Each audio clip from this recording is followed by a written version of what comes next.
Junior dari Prodi Pendidikan Sosiologi. Dan sebelum kita memasuki wawancara, Ner dipersilakan untuk memperkenalkan dirinya. Oke, terima kasih. Perkenalkan, nama Ner Rafli Bundi MPD. Di sini Ner adalah seorang dosen yang mengajar di jurusan Pendidikan Kepelatihan. Baik, terima kasih atas perkenalan dirinya. Dan sekarang kita masuk pada tahap wawancara di MK Jurnalis Sosial dan Budaya untuk ujian tengah semester kami. Di sini ada dua pertanyaan.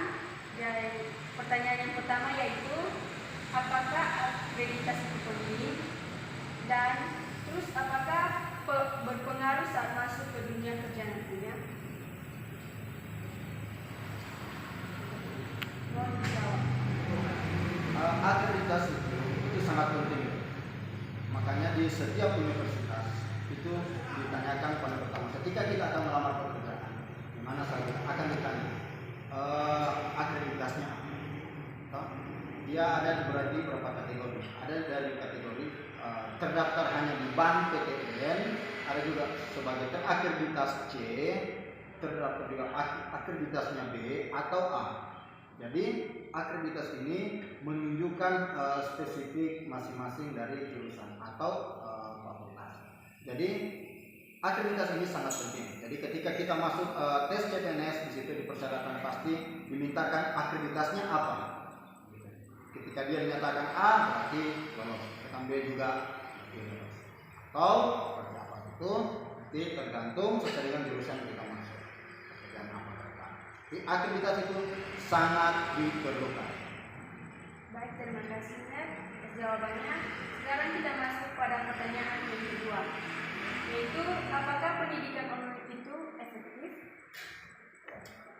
Kalau dibilang efektif dengan tidak efektif itu terus terang untuk pendidikan kepelatihan itu kalau lain kurang efektif karena di sini mahasiswa itu harus memahami juga tidak hanya sekedar ilmu tapi harus dengan praktik seperti itu. Jadi kalau untuk pembelajaran online masih kurang efektif, makanya orang berusaha sebagai dosen menampilkan mata kuliah itu kan harus praktik.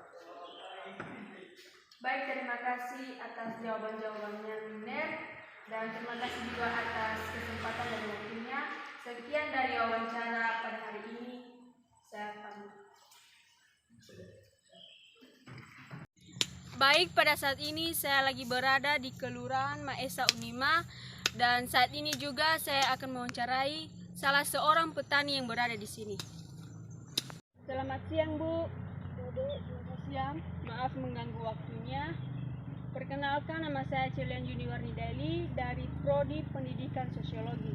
Kalau boleh tahu dengan Ibu siapa?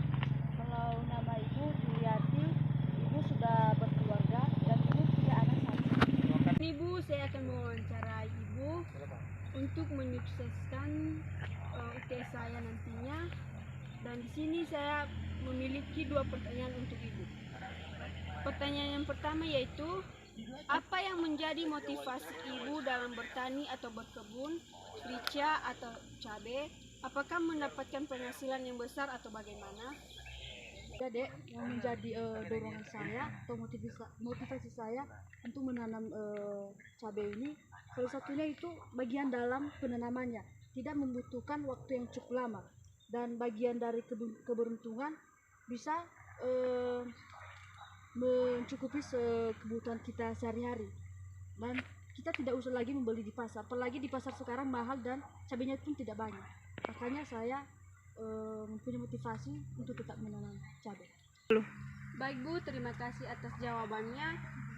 Pertanyaan yang kedua yaitu, selama Ibu menjadi petani atau pekebun rica, apa saja yang menjadi pendorong Ibu sehingga sampai saat ini tetap bekerja sebagai petani, dan apa juga masalah atau kendala-kendala yang dihadapi sepanjang membuka lahan pertanian ini, Bu? Ya, dari keberuntungan yang tadi itu, maka Jadi saya tetap masih bertahan atau masih ingin mau menanam cabai, apalagi cabai sangat dibutuhkan oleh ibu rumah tangga apalagi di dapur. Jadi banyak sih kendala yang ibu alami, mulai dari membersihkannya. Jadi dalam membersihkannya membutuhkan waktu yang banyak, apalagi dia sekarang ibu masih belum membersihkan. Demikian. Baik Bu, terima kasih atas jawabannya dan terima kasih juga atas waktu luangnya. Mohon maaf jika kedatangan saya mengganggu dan mohon maaf juga jika ada kesalahan kata. Saya ucapkan terima kasih.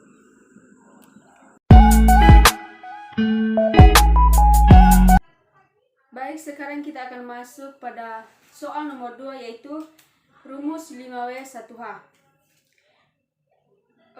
Yaitu what apa, wo siapa, why mengapa, when kapan, where di mana, dan how bagaimana. Misalnya pertanyaannya begini. Apa saja yang dilakukan seorang jurnalis dalam melakukan wawancara, dan siapakah yang akan diwawancarai oleh seorang jurnalis? Mengapa jurnalis melakukan wawancara? Kapan wawancara dilakukan oleh jurnalis? Di mana wawancara akan dilaksanakan? Dan bagaimana cara melaksanakan wawancara kepada seseorang? Demikian jawaban dari saya ucapkan terima kasih.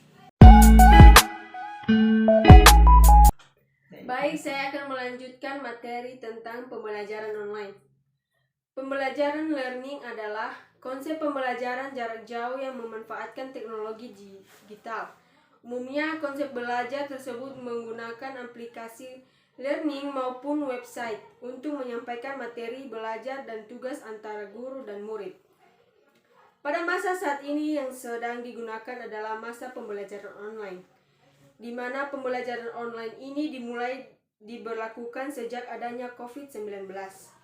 Dan yang lebih banyak melakukan aktivitas pembelajaran online ini adalah para pelajar dan pengajar, contohnya seperti guru, siswa, dosen, dan mahasiswa. Adapun aplikasi yang digunakan dalam pembelajaran online salah satunya yaitu media Zoom, di mana aplikasi tersebut dapat digunakan untuk saling mendapatkan informasi mengenai pembelajaran. Dan aplikasi tersebut dimanfaatkan untuk tempat belajar dan mengajar. Sekian penjelasan tentang pembelajaran online dari saya ucapkan terima kasih. Baik, saya akan melanjutkan soal nomor 4 yaitu apa yang akan Anda lakukan jika sebagai seorang jurnalis harus membuat berita yang ada di sekitar lingkungan Anda sendiri? Buatlah sebuah contoh. Jadi saya di sini mengambil contoh gempa pada tahun 2005 yang terjadi di Nias. Gempa ini pada saat itu di Nias terjadi sangat dahsyat. Semua masyarakat yang ada di situ pada saat itu keluar dari rumah dan tidur di luar di dalam tenda. Ada juga masyarakat yang lari ke gunung dan ada juga yang mengungsi. Dikarenakan gempa pada saat itu sangat dahsyat, akibatnya semuanya rumah pada rusak dan jalan pun ikutan rusak. Jadi aktivitas masyarakat sangat terhalang dikarenakan gempa tersebut. Sekian penjelasan berita dari saya ucapkan terima kasih.